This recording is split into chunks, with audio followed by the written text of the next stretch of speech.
એટલે આજે ન લઈ જશો? સુશીલા, રોજ પંચાંગ જોનારો હું આજે શાંત બેઠો છું, તો પછી તું પડોશીઓની વાતો કેમ સાંભળે છે? એવું કંઈ નથી જી. સુશીલા, જમાઈરાજ જ્યારે આપણા ઘરે આવે ને એ જ શુભ મુહૂર્ત છે. આમ પણ એક સારું કામ થઈ રહ્યું હોય ને તો મનથી નિર્ણય કરવો જોઈએ આપણે. આવા સમયે પાડોશીઓની વાત સાંભળી દુઃખી ન થવું જોઈએ આપણે, વેવાઈજી, નહીં? હું સાચું કહું છું ને વેવાઈજી? હા હા, અમારી વહુ જ્યારે આવે એ દિવસ અમારા માટે શુભ કહેવાશે. તો પછી હવે આપણે મુહૂર્ત જોવાની કોઈ જરૂર નથી. એવું ન થઈ શકે. વેવાણજીએ જે કહ્યું છે એમાં લોજિક છે. ના વેવાઈજી, આણે તો સમજ્યા વિના જ કહી દીધું બસ. જુઓ વેવાઈજી, મમ્મીનો નિર્ણય મતલબ પિયરનો નિર્ણય. જો એ કહે છે કે આજે શુભ દિવસ નથી તો આપણે એમની વાત માની લેવી જોઈએ. એકવાર મુહૂર્ત સારું નથી એ વાત દિમાગમાં બેસી જશે ને, ગમે તેટલી પૂજા કે વિધિ કરાવીશું તો પણ બંનેના મનને શાંતિ નહીં મળે.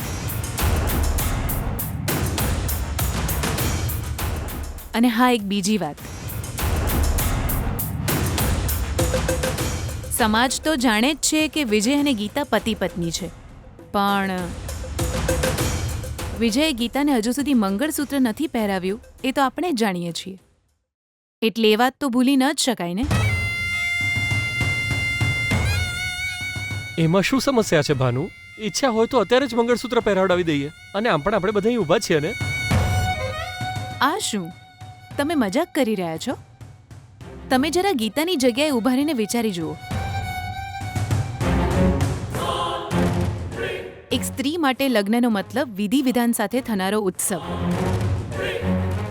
સગાઈની વિધિ, મહેંદીની વિધિ, કપડાં, ઘરેણાં, પીઠીની વિધિ અને ગૌરી પૂજા, આ બધી જ વિધિમાં બહુ જ મજા પડે. હા, અને એટલું જ નહીં, એના મમ્મી પપ્પા એનું કન્યાદાન કરીને એને વિદાય કરી એવું ગીતાનું સપનું પણ હશે ને.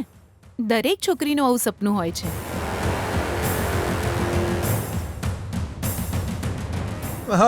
વાહ જીજુ, સાંભળી લો, મારી બિયાનાના મોઢામાંથી કેટલી હારી હારી વાતો નીકળી રહી છે. આપણે કેમ આપણા બાળકોને આવા આનંદથી વંચિત રાખીએ?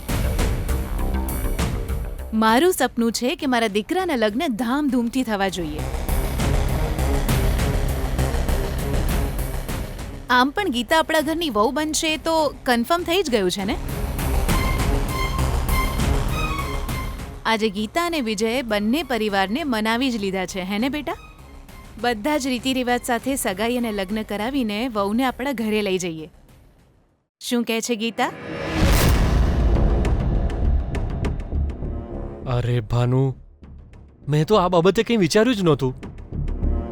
તારી વાત બિલકુલ સાચી છે, એટલે મારી પણ મંજૂરી છે. વેવાઈજી, આ વાત માટે તમને કોઈ સમસ્યા નથી ને? અરે રે રે, મને કોઈ જ સમસ્યા નથી વેવાઈજી. વેવાણજી જેમ કે છે એમ જ કરો.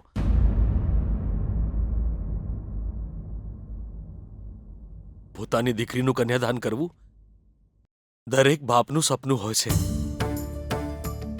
વેવાણજી, તમે કહો છો એમ જ થશે.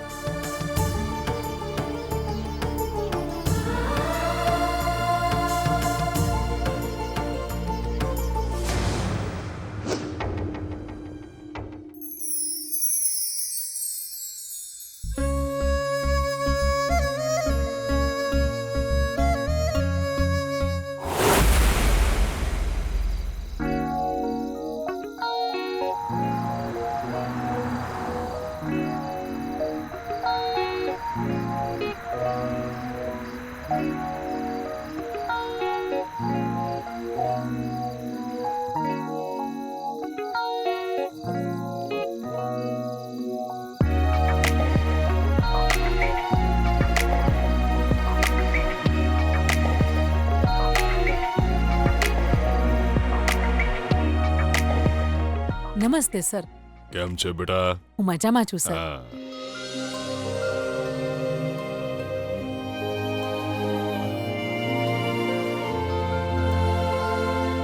આવી જા. આવ.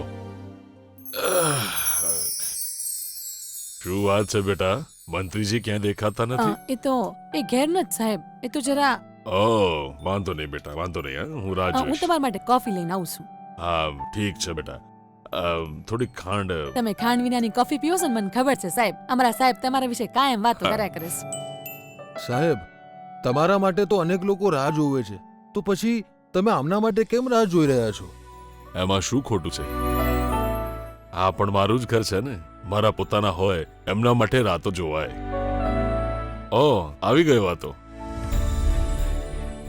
અરે સાહેબ, નમસ્કાર. તમે ક્યારે આવ્યા? લાગે છે કે મેં તમને બહુ જ રાહ જોવડાવી છે. ક્ષમા કરો. કેમ છો તમે? એવું કંઈ જ નથી બેટા, ભગવાનની કૃપા છે. હું સ્વસ્થ છું. તું કેમ છે? હું પણ મજામાં છું સર. હું પણ તમારી કૃપાથી મજામાં છું ગુરુજી. અરે સૂર્યા, તારા જ ઘરમાં આવી રીતે જમીન પર બેસે સારું નથી લાગતું બેટા. આવ અહીંયા ઉપર બેસ. સાહેબ, હું તમારા પગની ધૂળ સમાન છું. આફ્ટર ઓલ એક પાર્ટી કાર્યકર્તા આજે એક મંત્રી પદ પર બેઠો છે, મતલબ એ તો તમે આપેલી ભીખ જ છે ને?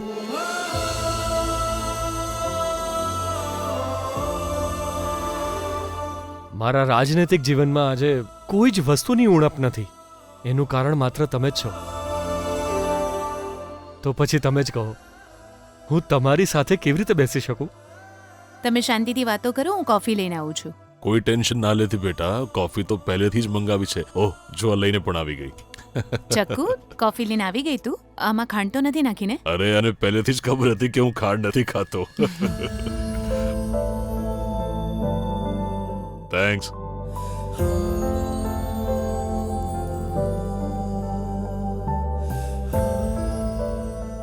કેમ બેટા, શું થયું? તું કોફી નહીં પીએ?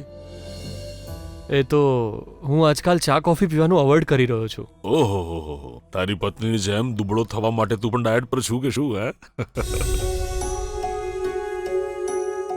હે, એવું કંઈ જ નથી. અરે સૂર્યા, તું બિલકુલ નથી બદલાયો બેટા.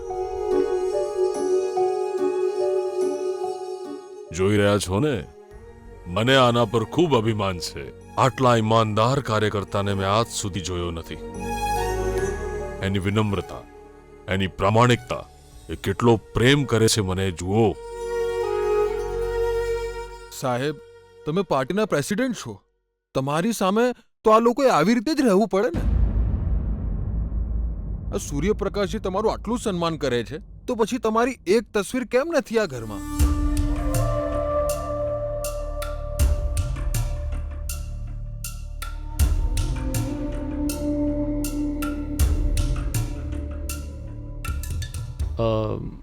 સાહેબ, ખાલી 1 મિનિટ માટે તમે મારી સાથે આવશો? ક્યાં બેટા? 1 મિનિટ મારી સાથે આવો.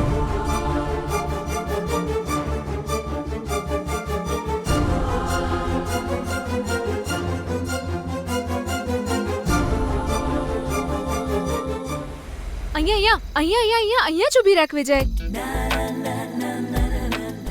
અહીં કેમ? હા, શું ગીતા, પાર્ટી આપવા માટે તને કોઈ સારી રેસ્ટોરન્ટમાં લઈ જવા વિચાર્યું હતું. તું તો મને અહીં લારી પર લઈ આવી. વિજય, આ ગલીમાં જે પાણીપુરી મળે છે ને, બહુ જ ટેસ્ટી હોય છે. તું ચાખીશ એટલે પોતે જ કહીશ. જાઓ, બાઇક પાર્ક કરી દો સર. ઠીક છે ગીતા માતા. હનુમાનજી સીતા માતા કહેતા હતા, પણ તું કેમ મને આ રીતે ગીતા માતા કહે છે? પણ હું હનુમાન નથી, હું તારો રામ છું. ઠીક છે, નાટક બહુ થયું. આહ. જા, જઈને પાર્ક કરીને આવ. ભાઈ, 2 પ્લેટ પાણીપુરી.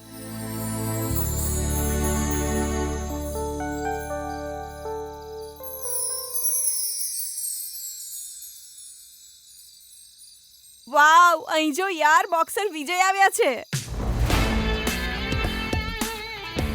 હા યાર, આ તો બોક્સર વિજય છે. Hi sir. Hi, sir sir. Sir sir, એક હા. સેલ્ફી Hi લઈએ. sir, how are you sir? Sir એક સેલ્ફી હા, હા, તમારી હા. ફેન સર છું સર સર. Sir please.